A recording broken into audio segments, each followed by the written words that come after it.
बिहार विधानसभा चुनाव 2025 तेजस्वी यादव के लिए किसी बुरे सपने से कम नहीं रहा। जिस आरजेडी ने 2020 में 75 सीटें जीती थी, लालू यादव उस वक्त राजनीति में अच्छे खासे एक्टिव थे, लेकिन इस चुनाव में लालू यादव बहुत ज्यादा एक्टिव नहीं थे, तो आरजेडी सिर्फ 25 सीटों पर सिमट गई, जिसके बाद परिवार के भीतर से जो तूफान उठा वो सड़क और सड़क से लेकर अब देश में चर्चा का विषय बना हुआ है। दरअसल लालू प्रसाद यादव की बेटी रोहिणी आचार्य ने भाई तेजस्वी यादव पर गंभीर आरोप लगाए, कहा कि संजय यादव और रमीज के साथ मिलकर उन्होंने रोहिणी आचार्य को घर से निकालने का काम किया है। ऐसे में आज आरजेडी के विधायक दल की बैठक थी, जिसमें तेजस्वी यादव को एक बार फिर से नेता चुन लिया गया है। नमस्कार, मैं हूं आपके साथ अभिषेक पुंडीर और आज हम चर्चा करेंगे कि क्या लालू यादव अपने बेटे तेजस्वी के साथ ही आरजेडी का भविष्य देखते हैं।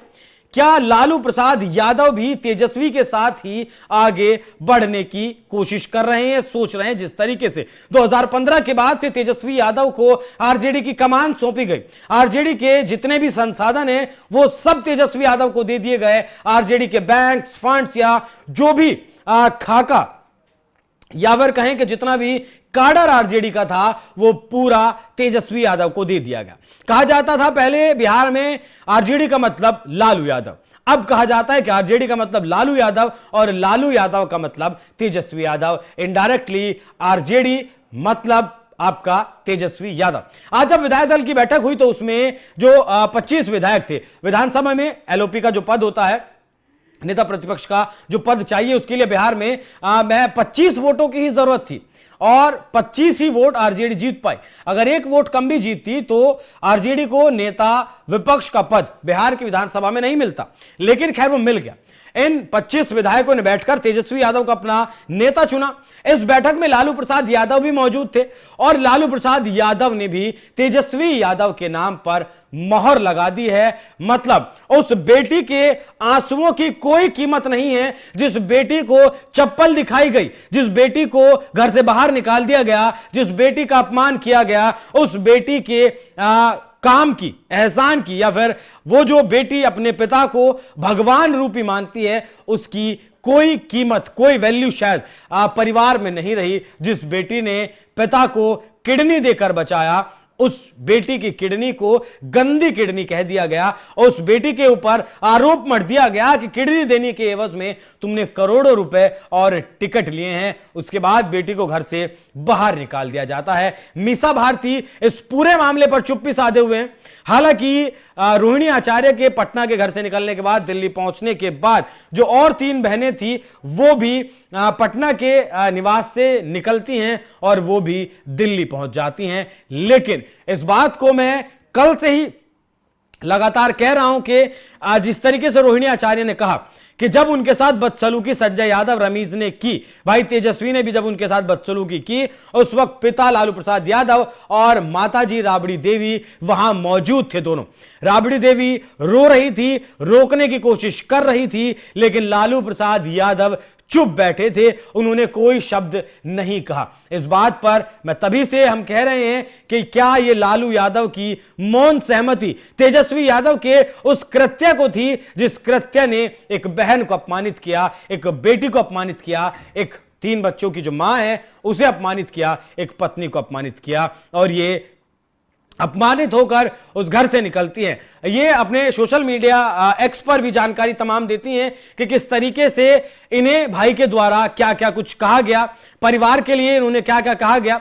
हालांकि बीजेपी की तरफ से भी ये कहा गया कि लालू प्रसाद यादव कहां हैं और क्या लालू प्रसाद यादव घर में कैद हैं, क्या उन दोनों की जान को खतरा है। ये रोहिणी आचार्य के वो तमाम ट्वीट्स हैं जो उन्होंने एक एक कर 15 तारीख के बाद 16 तारीख से जो शुरू हुआ उसमें उन्होंने कहा। ये सबसे पहला उनका ट्वीट था, ये अजय आलोक का जो ट्वीट है जिसके बारे में उन्होंने कहा था। फिलहाल आप सुनिए रोहिणी आचार्य ने क्या कुछ कहा था इस पूरे मसले के बाद। बाकी मौन सहमति के साथ साथ लालू प्रसाद यादव ने पूरी तरीके से तेजस्वी यादव के नाम पर मोहर लगा दी है कि आरजेडी अब तेजस्वी यादव के साथ ही चलेगी। सुनिए।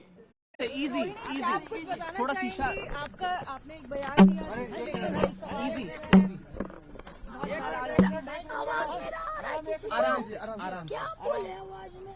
जो बोलना था हम अपने फेसबुक पे अपने ट्विटर पे बोल चुके हैं। क्या बोलना था? आपने जो ट्वीट किया उसमें कहा गया है आपने कहा था कि परिवार चप्पल चलाया गया, गालियां दी गई, आप अभी दुखी हैं। आपने कहा था कि चप्पल चलाया गया। चप्पल चलाने की बात आपने कही। अब आप लोग जाकर के वहाँ इंक्वायरी कर लीजिए। सही बात है, रोहिणी जो बोलती है सच बोलती है।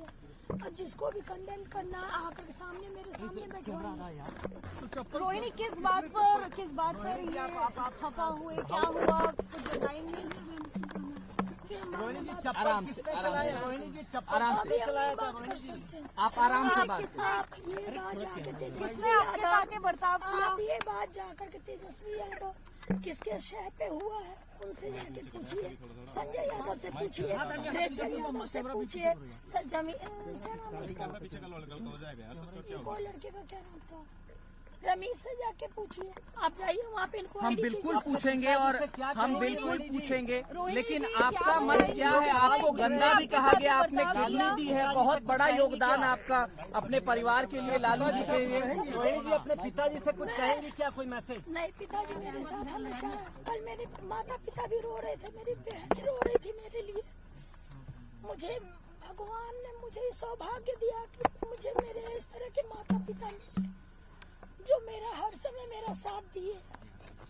मुझे बस इतना ही कहना है कि भगवान ना करे कि आप लोग के भी घर में कभी मेरे जैसी बहन बेटियां हो।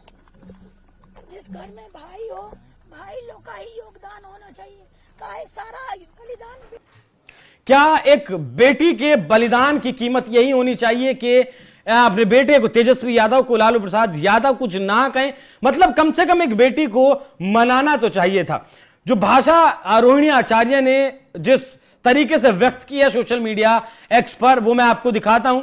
रोहिणी आचार्य के वो ट्वीट्स जिनमें उन्होंने, ध्यान से इन्हें पढ़िएगा। कल मुझे गालियों के साथ बोला गया कि मैं गंदी, और मैंने अपने पिता को अपनी गंदी किडनी लगवा दी। करोड़ों रुपए लिए, टिकट लिया, तब लगवाई गंदी किडनी।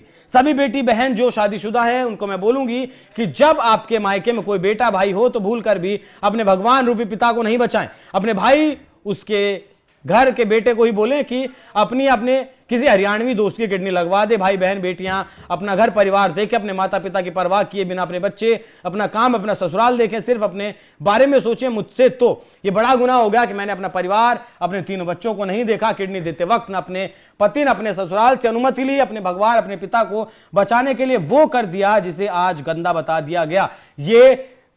ये जो शब्द हैं रोहिणी आचार्य के, वो बताते हैं कि किस तरीके से वो कह रही हैं। माँ बाप बहनों को छोड़ आई, मुझसे मेरा मायका छुड़वाया गया, मुझे अनाथ बना दिया गया। माँ बाप के होते हुए एक औलाद अगर इस बात को कहती है कि मुझे अनाथ बना दिया गया, वो अपने आप में एक बहुत बड़ी बात होती है। ऐसे ही वो बात नहीं की जाती है, मतलब दिल पर पत्थर रखकर इतना सब कुछ कहा जाता है। आरजेडी के विधायक दल की जो बैठक हुई उसमें से जो नेता बाहर निकल कर आए, उन्होंने भी इसी बात पर मोहर लगाई है कि लालू यादव ने तेजस्वी यादव के साथ ही आरजेडी को आगे बढ़ाने पर मोहर लगाई है। अब देखना दिलचस्प रहेगा कि तेज प्रताप यादव को पहले निकाल दिया गया, अब रोहिणी आचार्य को निकाल दिया गया, मीसा भारती चुप है, तो क्या बाकी जो भाई बहन बचते हैं वो मिलकर अब तेज प्रताप की पार्टी के साथ जुड़ेंगे या फिर कुछ और करेंगे? बाकी भूचाल फिलहाल लालू परिवार में आया हुआ है और लालू परिवार के लिए कितना खतरनाक ये साबित होता है वो आने वाला वक्त बताएगा। बाकी लालू प्रसाद के इस फैसले पर आपकी क्या राय, कमेंट बॉक्स में जरूर बताइएगा। नमस्कार।